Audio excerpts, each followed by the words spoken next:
Nuestro país atraviesa una tragedia nuevamente, así que la clase de hoy será de historia. ¿Qué es la derecha y qué es la izquierda en Colombia? Pero antes te quiero dejar algo claro, y es que en nuestro país ni la derecha ni la izquierda son puras. Ambas han estado manchadas de violencia, corrupción y manipulación. Mi idea en este video no es hablar desde mi opinión, sino contarte la historia tal y como ha sido para que tú mismo saques tus propias conclusiones. Empecemos por el origen de todo. La división entre la derecha y la izquierda viene desde la Revolución Francesa en 1789, dando lugar en la Asamblea Nacional, donde las personas que defendían al rey, querían privilegios y conservar tradiciones, se sentaban a la derecha, mientras que por otro lado, las personas que pedían un cambio, igualdad y el fin de los privilegios, se sentaban a la izquierda. Desde entonces, se marcaron estas dos posiciones políticas en todo el mundo. En Colombia, a lo largo de la historia, han predominado los gobiernos de derecha. Desde 1958, con el Frente Nacional, hasta hace poco, con el gobierno de Iván Duque. La mayoría de presidentes han gobernado con políticas de derecha. Solo recientemente, hasta el año 2022, tuvimos nuestro primer presidente de izquierda, Gustavo Petro. Esto quiere decir que el poder de nuestro país lleva más de 60 años en manos de la derecha. Ahora vamos con momentos históricos que todos deberíamos saber y no olvidar. El Bogotazo. Con el asesinato de Jorge Eliezer Gaitán, un líder liberal, se desató una revuelta masiva en la ciudad de Bogotá, que luego se extendió por todo el país. Esto fue un quiebre importante, ya que profundizó la violencia política entre los conservadores y los liberales, dejando a más de 100.000 víctimas. El Frente Nacional. Se turnaban el poder conservadores y liberales, puesto que fue un pacto para acabar con la violencia bipartidista que se vivía en la época. Pero esto también cerró la puerta a nuevas fuerzas políticas, dejando por fuera a muchos sectores sociales. Años 80 y 90. Surgieron los primeros grupos guerrilleros, autodenominados de izquierda, como las FARC o el M-19. Ellos justificaban su lucha armada en contra de la desigualdad y el abandono del Estado, pero al mismo tiempo crecieron los carteles de narcotráfico y esto golpeó al país con una extrema violencia. Pudimos verlo con la toma del Palacio de Justicia, donde miles de personas murieron y otras miles están desaparecidas. Álvaro Uribe, el expresidente de derecha que enfrentó a la guerrilla con algo llamado seguridad democrática.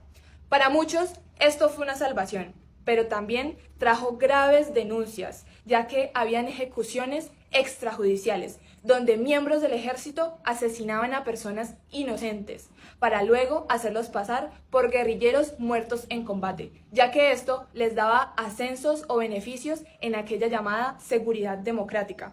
La JEP ha documentado más de 6.000 víctimas de falsos positivos entre el año 2002 y el 2008. El proceso de paz con las FARC, firmado por el expresidente Juan Manuel Santos, fue una reconciliación nacional que se hizo para llegar al fin del conflicto armado. Pero esto todavía sigue siendo motivo de polarización, ya que hubieron muchísimos puntos que se quedaron en el aire. La llegada de Gustavo Petro, el primer presidente en Colombia de izquierda. Esto para muchos fue una esperanza de cambio y para otros un riesgo, ya que en América Latina se han cometido muchos errores por gobiernos de izquierda en otros países, como por ejemplo en Venezuela, la realidad actual. El día de ayer en la ciudad de Cali tuvimos un atentado que nos dejó 6 muertos y más de 60 heridos. Y esto no es un caso aislado, durante todo este año han habido al menos 5 atentados en la ciudad.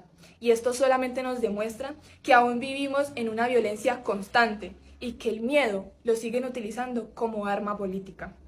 El día de ayer, entre esas víctimas estaba Juan David Castro, un niño de 12 años que murió al lado de su madre. Yo creo que esto debería estremecernos a todos como país. Lo bueno y lo malo de cada parte. Por un lado, la derecha ha defendido el orden, la propiedad privada y la seguridad, pero también son responsables de corrupción, represión y vínculos con paramilitares. Por otro lado, la izquierda ha defendido la igualdad, los derechos de los trabajadores y las reformas. Pero en Colombia también se han visto vinculados a grupos guerrilleros que han puesto como violencia su bandera. Ahora sí, mi opinión personal. Yo digo que deberíamos dejar de dividirnos entre derecha, izquierda, como si fuéramos equipos de fútbol. No, tenemos que ser mucho más unidos como país. Créanme que en la unión está la fuerza. Yo pido justicia, no solamente por Miguel Uribe, sino también por Dylan Cruz, por Lucas Villa, por Juan David Castro y por el sinfín de víctimas que ha dejado la violencia en nuestro país. Créanme que con educación, conciencia y con que no nos falle la memoria, estas personas no nos van a poder seguir manipulando, porque tenemos que impedirlo. Ya no nos pueden meter miedo, que con masacres, que con violencia, para que votemos por uno o por el otro. No, debemos tener la educación suficiente y una posición real frente a la política de nuestro país para que ya no nos manipulen más. Y créanme que todos unidos, con educación, con conciencia y sin que nos falle la memoria, vamos a llegar a un país mucho mejor. Así que quiero saber cuál es tu opinión. ¿Con qué lado te sientes más identificado? Déjalo en los comentarios.